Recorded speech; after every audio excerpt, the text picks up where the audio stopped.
പ്രിയപ്പെട്ടവരെ, എല്ലാവർക്കും എൻ്റെ വിനീതമായ നമസ്കാരം.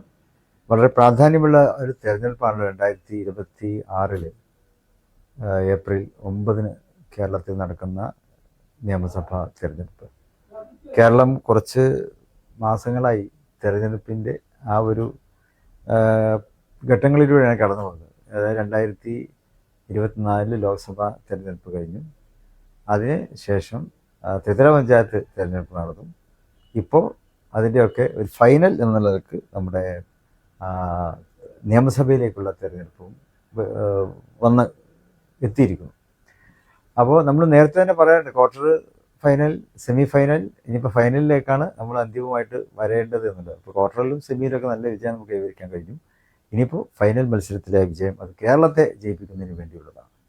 കേരളത്തിലൊരു മാറ്റം ആവശ്യമാണ്. കഴിഞ്ഞ 10 വർഷമായി ഇപ്പോൾ ഇവിടെ ഭരിച്ചുകൊണ്ടിരിക്കുന്നവർ, അവരിൽ നിന്നുള്ള തിക്ത അനുഭവമാണ് കേരളത്തിലെ എല്ലാ മേഖലയിൽപ്പെട്ട എല്ലാ തുറകളിലെയും ജനങ്ങൾക്ക് അനുഭവിക്കേണ്ടി വന്നത്.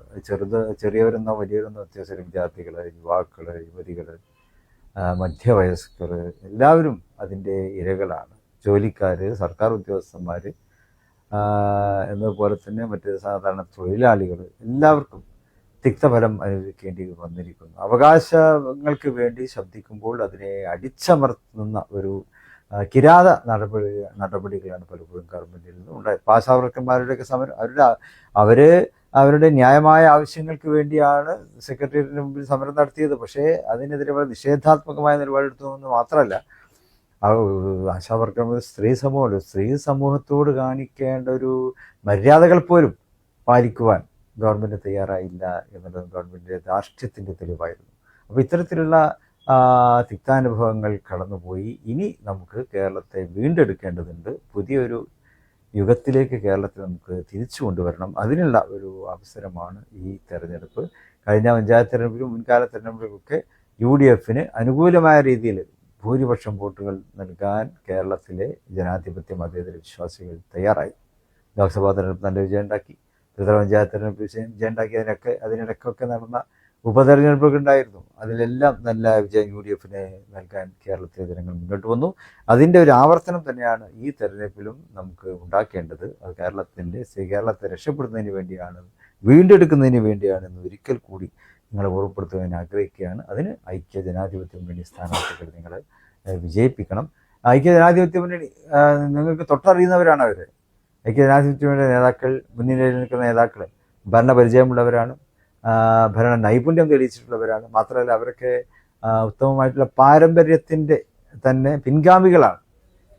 ശ്രീ കെ കരുണാകരൻ, ശ്രീ ഉമ്മൻചാണ്ടി, ശ്രീ AK ആൻ്റണി, ശ്രീ CH മുതുകോയ സാഹിബ്, അഹമ്മദ് സാഹിബ് തുടങ്ങിയിട്ടുള്ള ഭരണകർത്താക്കൾ, ആ ഭരണകർത്താക്കളുടെ ഒക്കെ പിൻഗാമികളാണ് ഐക്യ ജനാധിപത്യ മുന്നണിയെ സംബന്ധിച്ചിടത്തോളം അതിന് മുൻനിരയിലുള്ളത്.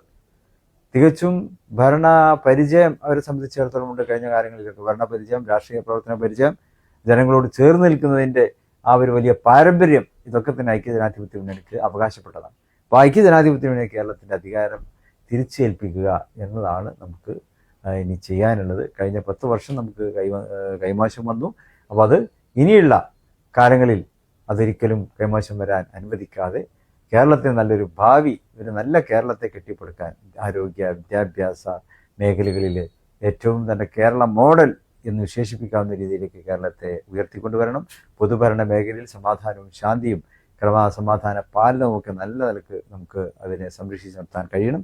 ആ രീതിയിലുള്ള നല്ലൊരു ഭരണത്തെ ഏൽപ്പിക്കാൻ നിങ്ങളുടെ വിലയേറിയ വോട്ടുകൾ ഐക്യ ജനാധിപത്യ മുന്നണി സ്ഥാനാർത്ഥികളെ കേരളത്തിൻ്റെ 140 മണ്ഡലങ്ങളിൽ മത്സരിക്കുന്നുണ്ട്. ഐക്യ ജനാധിപത്യ മുന്നണി സ്ഥാനാർത്ഥികളൊക്കെ വിജയിപ്പിക്കണം എന്ന് അഭ്യർത്ഥിക്കുന്നു. എപ്പോഴും ടീം UDF കേരളത്തോടൊപ്പമുണ്ട്, കേരളത്തിലെ ജനങ്ങളോട് ഒപ്പമുണ്ട്.